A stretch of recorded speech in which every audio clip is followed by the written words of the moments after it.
Hello everyone, how are you all? I hope you must be doing fantastic. This is me Khan Rizwani. Welcome back to my channel.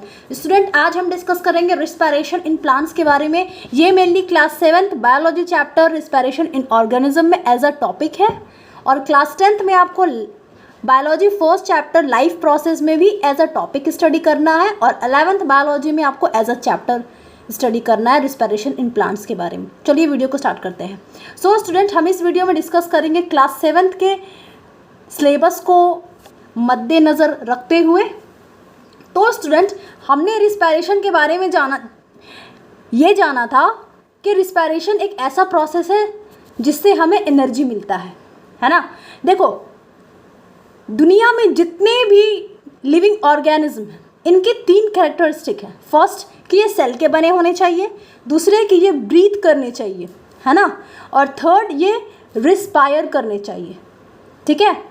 देखो क्योंकि respiration से हमें energy मिलती है तो जितने भी लिविंग ऑर्गेनिज्म हैं, अब वो चाहे मैक्रो ऑर्गेनिज्म हो, प्लांट्स हो या एनिमल्स हो या ह्यूमंस हो, उन्हें एनर्जी चाहिए सर्वाइवल के लिए. उनके बॉडी के अंदर बहुत सारे फंक्शंस होते हैं, उनको रन करने के लिए एनर्जी चाहिए है ना. इसलिए student like human plant also get energy by the process of respiration. सिर्फ प्लांट ही नहीं, जितने भी लिविंग ऑर्गेनिज्म है सबको एनर्जी रिस्पायरेशन प्रोसेस से ही मिलती है. और रिस्पायरेशन क्या होता है स्टूडेंट? जो भी हम खाना खाते हैं उसका ऑक्सीजन के प्रेजेंस में, और ऑक्सीजन कहाँ से मिलता है? ब्रीदिंग से. ऑक्सीजन के प्रेजेंस में उस खाने का ब्रेकडाउन हो जाना, मतलब उस खाने का टूट जाना, और हमें एनर्जी मिलती है. साथ में कार्बन डाइऑक्साइड गैस रिलीज होता है और वाटर का फॉर्मेशन होता है. See like human plants also get energy by the process of respiration in which glucose is break down in the presence of oxygen to form carbon dioxide and energy. Plant also respire for their survival. तो student आप ये जान लो हमारे human body में respiration के लिए एक specialised respiratory organ है ना, जिसमें लंग्स प्रेजेंट है, लैरिंक्स प्रेजेंट है. तो प्लांट में कुछ ऐसा स्पेशलाइज्ड रिस्पायरेटरी ऑर्गन नहीं है स्टूडेंट. प्लांट का हर एक पार्ट खुद रिस्पायर करता है, ये किसी पर डिपेंड नहीं है. सी अब वो कौन कौन सा पार्ट है सब डिस्कस करूंगी वीडियो में. बस वीडियो में बने रहें, 1 मिनट भी वीडियो का स्किप ना करें. See each part can independently take in oxygen from air utilize to obtain energy and give out carbon dioxide. Plant का हर एक इंडिविजुअल पार्ट खुद रिस्पायर कर सकता है. वी ह्यूमन बॉडी का ऐसा नहीं है स्टूडेंट, या एनिमल का ऐसा नहीं है. हम रिस्पायरेटरी ऑर्गन से रिस्पायर करते हैं. इंसेक्ट का एक अलग रिस्पायरेटरी ऑर्गन होगा है ना. तो बहुत सारे ऑर्गेनिज्म का अलग है, लेकिन प्लांट का ऐसा नहीं है. प्लांट का हर एक पार्ट रिस्पायर करता है. अब वो कौन सा पार्ट है चलिए वीडियो में जानते हैं. See parts of plant involve in respiration. First है हमारा लीव्स. लीव्स भी अलग रिस्पायर कर सकता है इंडिपेंडेंटली, किसी पर डिपेंड नहीं है. रूट्स भी रिस्पायर कर सकता है, स्टेम भी रिस्पायर कर सकता है. क्लास 7th में स्टूडेंट आप लीव्स और रूट्स के बारे में स्टडी करेंगे. क्लास 10th में आप स्टेम के बारे में भी स्टडी करेंगे. सो फर्स्ट है हमारा student respiration in leaves. Leaves में रिस्पायरेशन कैसा होता है? आपने फर्स्ट चैप्टर में स्टडी किया था न्यूट्रिशन इन प्लांट में. फोटोसिंथेसिस एक ऐसा प्रोसेस है जिसके थ्रू प्लांट अपना खाना प्रिपेयर करता है, राइट. तो स्टूडेंट उसमें क्या होता था, उसमें हमने स्टडी किया था स्टोमेटा के बारे में. स्टोमेटा क्या है भाई साहब? तो ये होता क्या है कि प्लांट में जो लीव्स प्रेजेंट है ना, उनके सरफेस पे एक छोटा छोटा सा पोर होता है, छोटा छोटा सा होल होता है, उसे हम कहते हैं स्टोमाटा. और यही स्टोमाटा से प्लांट रिस्पायर करता है, मतलब ब्रीथ करता है ना. सी होता कैसे है? ऑक्सीजन इंटर करता है लीव्स में है ना. ऑक्सीजन कहाँ प्रेजेंट है? हमारे एटमॉस्फेयर में प्रेजेंट है. इसके थ्रू ऑक्सीजन इंटर करता है लीव्स में कहाँ पर? लीव्स में जो स्टोमाटा प्रेजेंट है उसमें. और ये स्टोमाटा के हेल्प से प्लांट के पूरे सेल में पहुंच जाता है, रीच आउट कर जाता है. किस प्रोसेस के थ्रू? डिफ्यूजन प्रोसेस के थ्रू.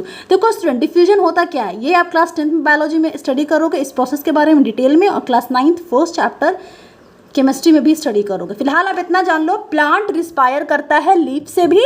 लीव्स के किस पार्ट से? तो स्टोमाटा के पार्ट से. कैसे? ऑक्सीजन स्टोमाटा में इंटर करता है ना. लीव्स में इंटर करता है, लीव्स के स्टोमाटा में इंटर करता है, उसके थ्रू सेल में इंटर करता है, प्लांट्स के सेल में इंटर करता है. देखो स्टूडेंट, प्लांट जब ऑक्सीजन रिस्पायर करता है ना, प्लांट में जब ऑक्सीजन लीव्स के सरफेस स्टोमाटा में एंटर करता है और यही ऑक्सीजन रिस्पायरेशन में हेल्प होता है। See this oxygen is used in respiration in the cell of the leaves.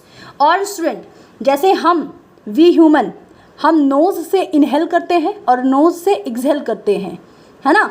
Knows से हम ऑक्सीजन को अंदर लेते हैं, इनहेल करते हैं, और कार्बन डाइऑक्साइड को एक्सहेल करते हैं, वो भी नोज से। सिमिलरली स्टूडेंट, प्लांट भी स्टोमाटा के हेल्प से ऑक्सीजन को भी इनहेल करता है और कार्बन डाइऑक्साइड को भी एक्सहेल उसी सेम स्टोमाटा से करता है। सी carbon dioxide produced during respiration diffuses out from the leaves into air through the same stomata।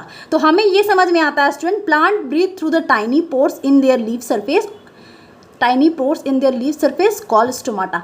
देखो स्टूडेंट, बहुत सारे स्टूडेंट कंफ्यूज हो रहे होंगे कि मैम हमने तो ये स्टडी किया है कि फोटोसिंथेसिस एक ऐसा प्रोसेस है जिसमें प्लांट खाना बनाता है सनलाइट, वाटर और कार्बन डाइऑक्साइड के प्रेजेंस में, मतलब वो कार्बन डाइऑक्साइड अपने अंदर लेता है ना, तो खाना बन गया, फोटोसिंथेसिस हो गया, हमका खाना बन गया।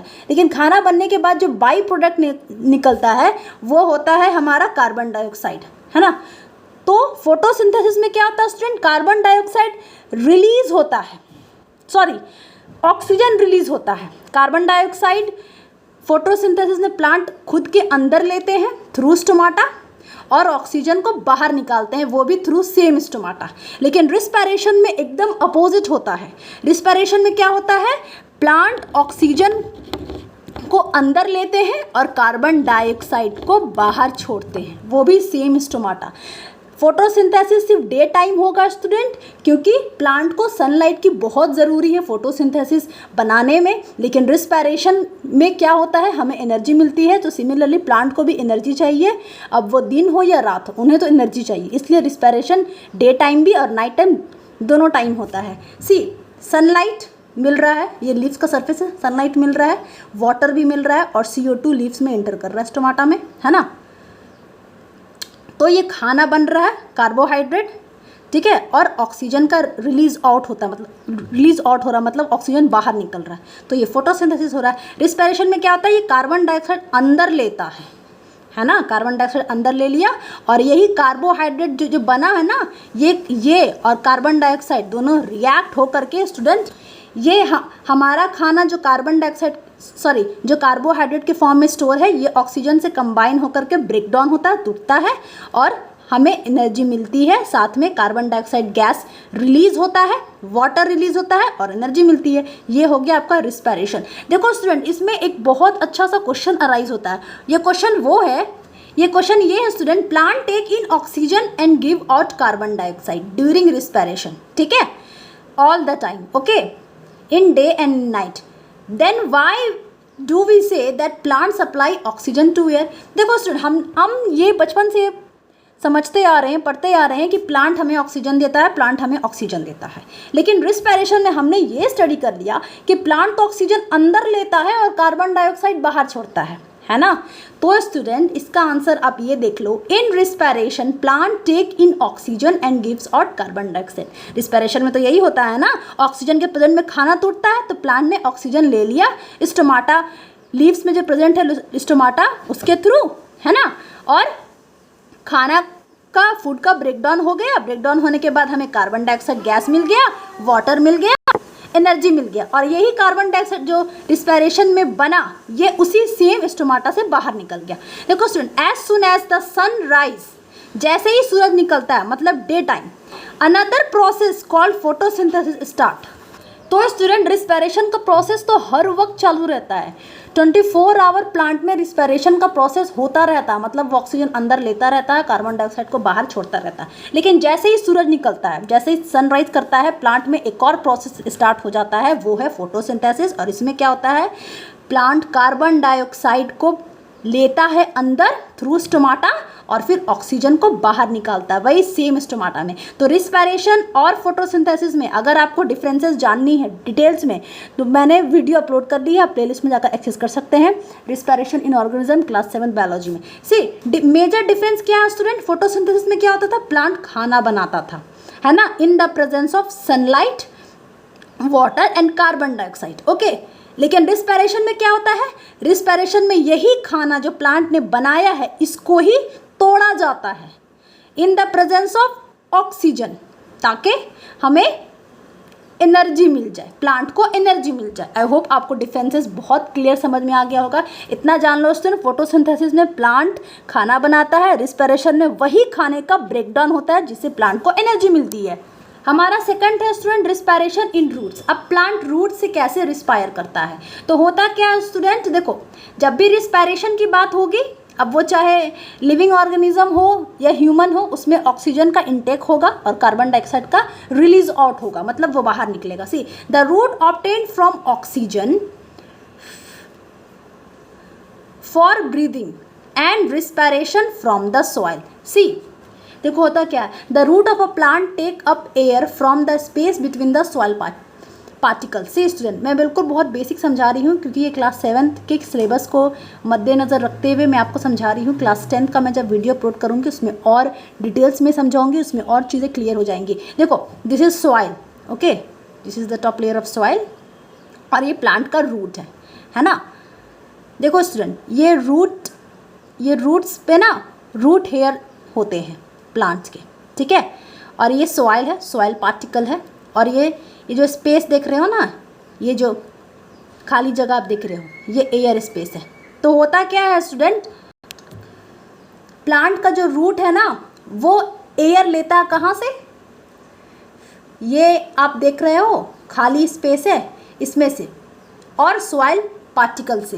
देखो स्टूडेंट प्लांट में जो रूट हेयर प्रेजेंट होते हैं ना, ये बहुत सारे नंबर्स में होते हैं और ये बहुत छोटे छोटे हेयर होते हैं जिसे हम कहते हैं रूट हेयर।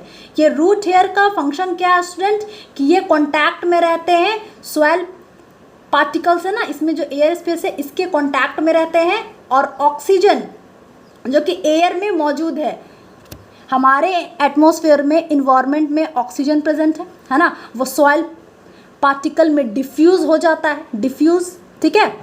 अब ये फिर रूट हेयर में जाता है, रूट हेयर से रूट्स के सेल में इंटर करता है, ठीक है। सो स्टूडेंट देख लो, जब भी रिस्पायरेशन इन रूट्स आप स्टडी करोगे, आप इतना जान लेना कि रूट में जो रूट हेयर प्रेजेंट है ना, इसके थ्रू रूट रिस्पायर करता है। ये रूट हेयर से ही प्लांट ऑक्सीजन अंदर लेता है और कार्बन डाइऑक्साइड रिलीज आउट करता है, ये रूट हेयर से ही। रूट हेयर से कैसे? क्योंकि प्लांट रूट सॉइल के अंदर होता है, सॉइल पार्टिकल्स है ये, इसमें बहुत सारे स्पेस होते हैं, एयर स्पेस होते हैं, एयर स्पेस में ऑक्सीजन अवेलेबल होता है, वो ऑक्सीजन रूट हेयर ट्रैप कर लेता है through the process of diffusion. अब जब रूट एयर में ऑक्सीजन आ गया फिर ये रूट सेल में पहुंचा देता है, इसके थ्रू रूट रिस्पायर करता है।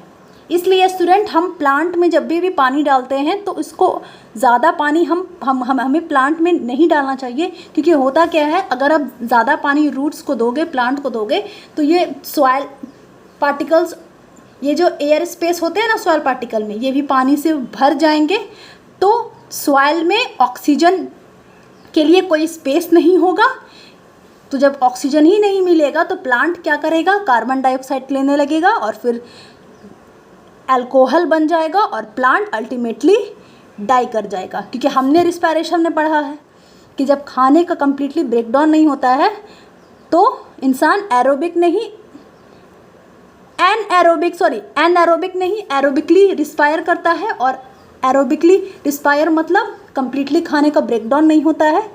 तो वो होता क्या स्टूडेंट, अल्कोहल का फॉर्मेशन होता है और ultimately leads to death. See plant root have a very large number of tiny hair on them called root hair. These root hair are in contact with the air in the soil particle. Oxygen from air in soil particle diffuses into root hair and reaches all the cell of the root. Okay, carbon dioxide produced in the cell of the root during respiration, मतलब respiration में तो carbon dioxide produce होगा ना, energy के साथ carbon dioxide और water भी produce होगा, तो यही carbon dioxide goes out through the same root hair. By the process of diffusion. ये डिफ्यूजन कैसे होता है स्टूडेंट? ये एक्चुअली गैस का मूवमेंट होता है from higher concentration to lower concentration. ये स्टडी करेंगे आप क्लास 10th में। फिलहाल आप इतना जान लो कि जब भी रिस्पायरेशन रूट में होगा, रूट हेयर में होगा। ओके, स्टेम का मैं आपको एक थोड़ा आइडिया यहाँ पर देना चाहूँगी स्टूडेंट।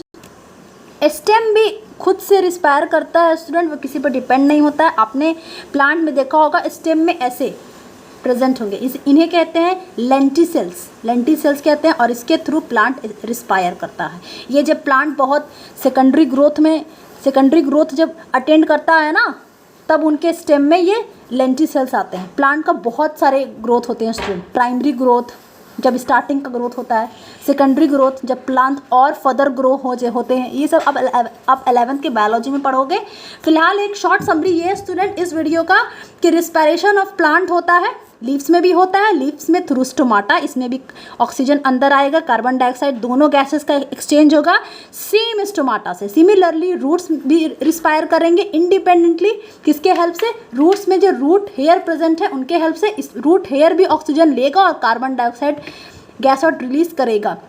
सिमिलरली स्टेम भी स्टूडेंट, स्टेम में जो लेंटिसेल्स प्रेजेंट होते हैं ना, वो भी रिस्पायर करेंगे, मतलब ऑक्सीजन अंदर लेंगे और कार्बन डाइऑक्साइड रिलीज आउट करेंगे सेम लेंटिसेल से। आई होप आपको चीज़ें क्लियर हो गई होंगी। Thank you for watching.